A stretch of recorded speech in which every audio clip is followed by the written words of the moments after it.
I had taken the steps to become as knowledgeable as possible. I worked at a family law firm for a while. I also simultaneously was working for the Los Angeles Superior Court in the family law division. So I saw it from an attorney's perspective.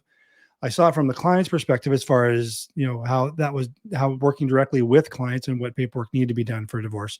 And then I saw it behind the scenes. So I was telling you that I actually worked for the family law court, both Chatsworth and then there was San Fernando back in the day, and then Los Angeles Superior Court.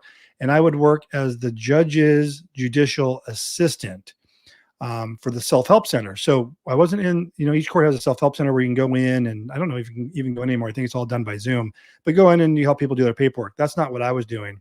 I was actually in the behind the scenes, the judgments that I now prepare and have prepared for the last 10 years. I was the one that would review those judgments and reject those judgments. So would you think I know how to do a judgment? I did that for quite a while. And that's all I would do day in, day out, is just review, make sure I's are dotted, T's are crossed, the boxes are checked.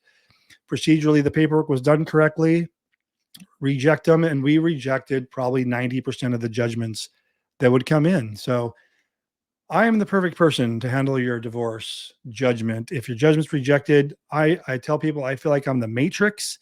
The Matrix, they had the green lines on the computer.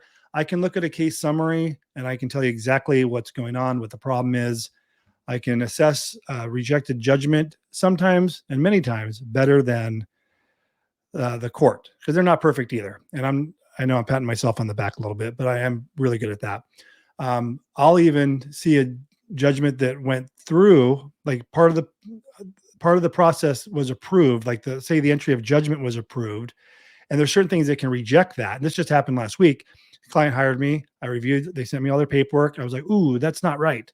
But the default was entered. For instance, the default can't be entered if the proof of service is invalid. Well, they had amended the petition and served it just fine. And then they filed an amended proof of service. But what they wrote on the proof of service is amended at the top. And what that tells the court is you're amending the original proof of service. That's not how that's done. So I caught that, but then I saw that the notice of entry of judgment was entered.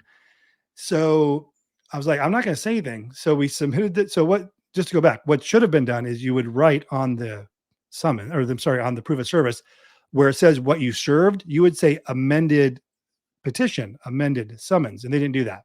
And it's very confusing. It's highly technical. I didn't want to call it out to the court because they already had entered it. So we submitted the judgment package electronically, and it was rejected in like 3 hours.